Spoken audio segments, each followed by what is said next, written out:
Vamos lá, para começo de conversa, para deixar bem claro já, só quero deixar uma coisa frisada. O empate foi um bom resultado, tá? Não tô dizendo que o empate foi um resultado ruim. Você ir lá para a Arena da Baixada, enfrentar o Atlético Paranaense, não sofrer gols, né? Você arrancar um pontinho onde o campo é diferente do habitual, é um bom resultado, isso aí é inegável. Só que o que me despertou uma certa decepção foi a postura adotada pelo Vasco no segundo tempo, porque a gente teve um primeiro tempo onde se desenhou um jogo aberto, com chances para os dois times, onde o Vasco, num último passe ali, estava errando e por isso não criou mais chances de gols do que as que já teve. E aí, quando você está enfrentando um adversário que está 6 jogos sem ganhar, dentro de casa, no intervalo, na saída para o intervalo, já começou a esboçar uma vaia ali a torcida do Atlético.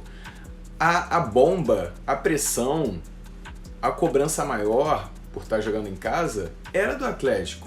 Então a tendência no segundo tempo era a bola um pouco meio que queimar no pé dos jogadores do Atlético e o Vasco poder aproveitar isso, né? O Paulinho fez um primeiro tempo ruim, começou o segundo tempo fazendo um jogo ruim, e a tendência da gente que estava assistindo o jogo era o quê? Era ver o Paulinho sair e o Payet entrar no lugar, porque ele qualificaria esse passe, esse último passe que o Vasco estava deixando a desejar, e ele entraria no lugar ali para fazer uma função parecida. Talvez o Vasco perderia um pouco no seu poder de marcação, mas o Vasco poderia buscar a vitória. Só que o Ramon Dias decide fazer uma das substituições mais absurdas, se não a mais absurda que ele já fez em todo esse período de comando no Vasco. Não estou desmerecendo o trabalho do Ramon, não estou falando que ele é um treinador ruim, muito longe disso, sou muito grato por tudo que ele e o Emiliano têm feito pelo Vasco. Só que a escolha dele para esse jogo foi absurda. As substituições que ele fez para esse jogo foram muito covardes. O jogo estava aberto, mas o Atlético Paranaense caiu de produção no segundo tempo. Ele não estava criando chances claras de gol com a mesma eficiência que ele criou no primeiro tempo. Então era a oportunidade perfeita, o Paulinho machucando, cansando e saindo ali, colocar um Payet e ter uma diferença nessa saída de bola, nessa criação, nesse último passe, e o Vasco criar mais chances de gol, mais oportunidades de gol, porque o Marlon Gomes estava bem, poderia ser uma dupla ali para trabalhar essa bola no meio de campo com o Payet. O Peck estava bem relativamente no jogo também, era um cara que poderia ser acionado com essa entrada do Payet. E aí o Ramon faz uma escolha que deixa bem claro que a intenção dele ali, o objetivo dele não é mais ganhar o jogo. Ele está abdicando dessa chance de ganhar para tentar garantir o pontinho dele, entendeu? E foram escolhas que acabaram completamente com a criação do Vasco. Poderia ter feito gol com o Praxedes no final? Poderia, mas aí são coisas do futebol. Tô falando assim, as escolhas do Ramon deixaram bem claro que ele não queria mais, não fazia mais questão de ganhar, ele queria garantir o pontinho. Primeiro de tudo porque ele demora para fazer a primeira substituição, ele segura demais o Paulinho em campo, jogando mal. E aí ele tira o Paulinho e coloca o Praxedes. Mano, o Praxedes não joga bola tem uns 2 meses, no mínimo.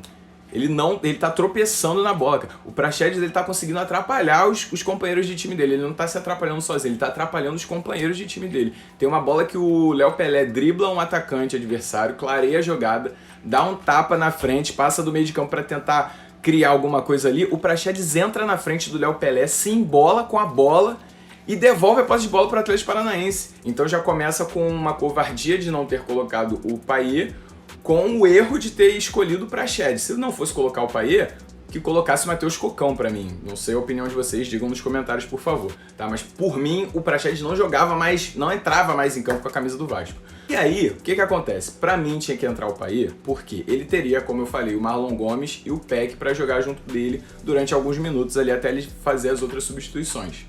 Só que ele não coloca o Payet, e aí quando ele coloca o Payet, já aos 35, ele tira o Marlon Gomes, que era o único cara que estava jogando bem ali no meio, e poderia municiar o Payet nessa criação de jogadas, né? Saindo o Marlon Gomes e entrando o Payet, qual é a outra única opção que o Payet tem para trabalhar a bola, né? A famosa flecha para o arco acionar. Era o Gabriel Peck. O Gabriel Peck sai 3 minutos depois do Payet entrar. O Payet vai jogar bola com quem? O Payet vai criar oportunidade pro Vasco com quem? Com o Praxedes? Não vai, mano. Vai ser com o Pumita? Não vai. Entendeu? Então, ele colocou o Payet numa sinuca de bico. O Payet não tinha o que fazer. Ele colocou o Payet pra, sei lá, lançar a bola pro Verratti, talvez numa bola parada, o Vasco tentar alguma coisa, ele batendo bem o escanteio. Era o que cabia o Payet fazer. Então foram substituições que simplesmente acabaram com as chances do Vasco de criar jogadas de ataque ali. A gente, como eu falei, teve a bola do Praxedes no finalzinho ali, que iludiu a torcida toda. Pô, quem é vascaíno não comemorou esse gol, pelo menos por 1 milésimo de segundo, é maluco. Porque o que essa bola bateu na rede, estufando atrás e iludindo o torcedor, é coisa de maluco, né? Mas enfim, até nisso o Praxedes consegue iludir o torcedor vascaíno, né? Enfim, teve a jogada do Praxedes que, poderia ter na bola do Praxedes, aos 50 do segundo tempo, o Vasco ter ganho o jogo. Poderia, mas como eu falei, não é o que aconteceu em campo. As atitudes, as escolhas do Ramon deixaram bem claro que a vitória seria, assim, um acaso, né? Diferente do que o Vasco fez, da postura do Vasco no primeiro tempo, onde a postura dizia que nós estamos aqui para jogar de igual para igual para buscar uma vitória. Não, com as trocas ele deixou bem claro que não faço mais questão de buscar a vitória. Eu tô aqui para tentar buscar um empatezinho e para mim essa postura é errada dependendo da ocasião. Eu acho que o empate ele pode ser considerado, ele pode ser comemorado, celebrado depois do jogo, né? Você analisar as circunstâncias ali, os dois times tiveram chance. Por exemplo, quando os dois times foram pro intervalo, eu pensei assim, não, pô, se continuar desse jeito e acabar empatado, pô, até que tá legal, né? Porque o Vasco tá indo pra cima, tá tentando, mas o Atlético também é um time qualificado e tudo mais. Se empatar, beleza. Mano, a minha expressão, a partir do momento em que o Praxedes entra no jogo, e eu entendo qual é a intenção do Ramon com isso, já é de, tipo assim, pô, não precisava, mano. Não precisava, a gente podia tentar buscar essa vitória. E agora a gente vai enfrentar o Corinthians com um monte de desfalques. Eu espero muito que o Payet seja titular no lugar do Marlon Gomes. Vamos ver como é que provavelmente vai ser o Capasso aí, a dupla de zaga do Medel. Enfim, oremos. Espero que você tenha gostado do vídeo. Quero saber sua opinião nos comentários. Não deixa de curtir e me seguir, porque todo dia tem muito futebol aqui nesse perfil. Tamo junto, vamos Vasco, vamos Vasco. Não vai barrar, não vai barrar.